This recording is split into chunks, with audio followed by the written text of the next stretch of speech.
उन्हाळ्यामध्ये ताण खूप लागते, तर बऱ्याच वेळेला आपण बाहेरचे कोल्ड्रिंक पित असाल तर एकदा हा खरबुजाचा ज्यूस नक्की ट्राय करा. आपण आज एकाच खरबुजापासून 2 प्रकारचे पेय बनवणार आहोत. तर चला पाहूया रेसिपी. नमस्कार मंडळी, मी रश्मी किचनमध्ये तुमचं खूप खूप स्वागत आहे. आज आपण खरबुजाचा ज्यूस बनवतोय, त्यासाठी लागणारे साहित्य पाहूया. हा खरबुजा, ह्याला आम्ही शकरटेटी पण बोलतो, भोपळ्याची बी, कलिंगडाची बी, सब्जा, हे लायाऐवजी तुम्ही मखाना घेतला तरी चालेल, पण बऱ्याच ठिकाणी म्हणजे बऱ्याच जणांकडे मखाना नसतो, म्हणून त्याच्या बदली आम्ही लाह्या घेतलेले आहेत, आणि खजूर. सुरुवात करूया. हे मी सब्जा घेतलेला आहे. सब्जा असा हा सब्जा आहे, तो थोडासा आता मी ग्लासात टाकून घेते आणि त्याच्यामध्ये थोडंसं असं पाणी टाकते. अगदी 10 मिनिटात हा सब्जा फुलून तयार होतो.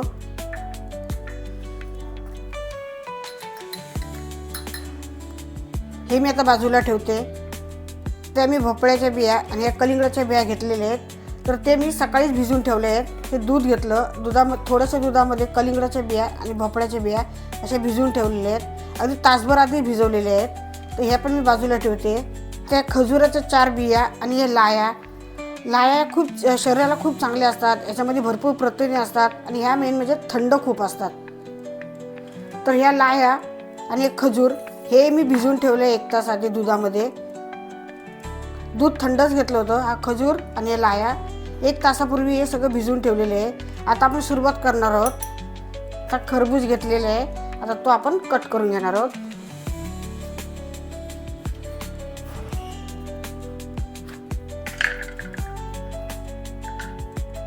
ह्याच्यातल्या बिया काढून घ्यायच्या, पण ह्या बिया टाकून द्यायच्या नाहीत. आपण त्याच्यापासून एक ज्यूस बनवणार आहोत अजून. आता हे बिया मी जरा बाजूला ठेवलेले आहेत. आपण त्याचा नंतर एक सरबत बनवणार आहोत. आता हे मी ह्याच्यातल्या बिया काढून घेतल्या होत्या टरबूजमधल्या. आता ते आपण हे मिक्सरच्या भांड्यात काढून घेऊया. असं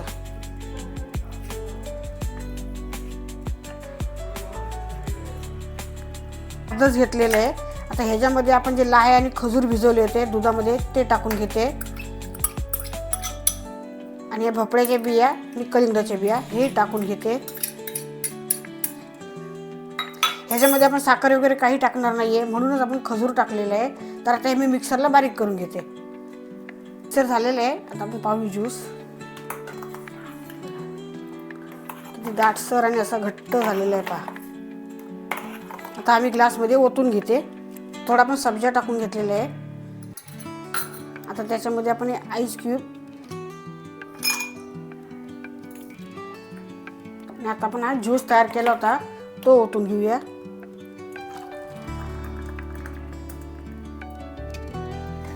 त्याच्यामध्ये थोडेसे ड्रायफ्रूट, काजू बदाम, खरबुजाचे तुकडे, थोडेसे गुलाब पाकळ्या.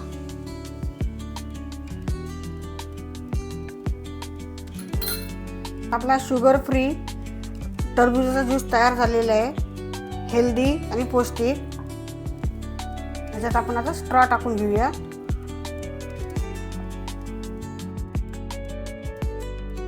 आता आपण दुसरी रेसिपी बघूया. मी तुम्हाला बोलले ते बियांची एक रेसिपी दाखवणार आहे, ती ही टरबुजाची बिया. बरेच लोक करतात ते फेकून देतात, पण हे फेकून न देता ह्याचा रिफ्रेश ज्यूस चांगला होतो. हे बिया घेतलेले आहे. म्हणजे चवीनुसार गूळ टाकायचा, ही पुदिन्याची पानं, थोडीशी जिरा पावडर, भाजलेल्या जिऱ्याची पावडर आहे, थोडंसं मीठ, हे थोडंसं काळं मीठ, हे 2 बर्फाचे क्यूब,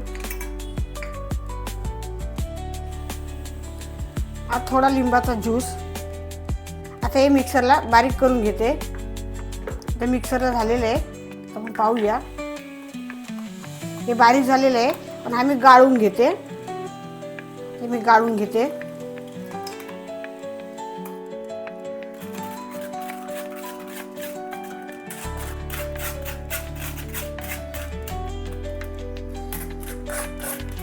आता हे फक्त आता बघा, बिया फक्त राहिल्या, तर वरचा बियाचा काय सालं असतात ती आता आपण वेगळी करूया. आणि आपला खाली हा ज्यूस तयार झालेला आहे. आता ह्याच्यामध्ये परत आपण थोडं सब्जा टाकून घेऊया.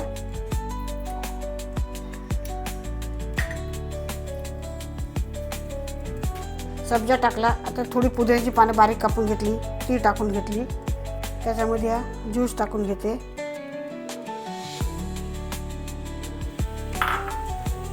थोडंसं घट्ट आहे घेते. थोडंसं जिरा पावडर याच्यावर भरभरून घेते. हे खरबुजाचे तुकडे, हे लिंबू, स्ट्रॉ, हे थोड्याशा डेकोरेशनसाठी या गुलाबाच्या पाकळ्या.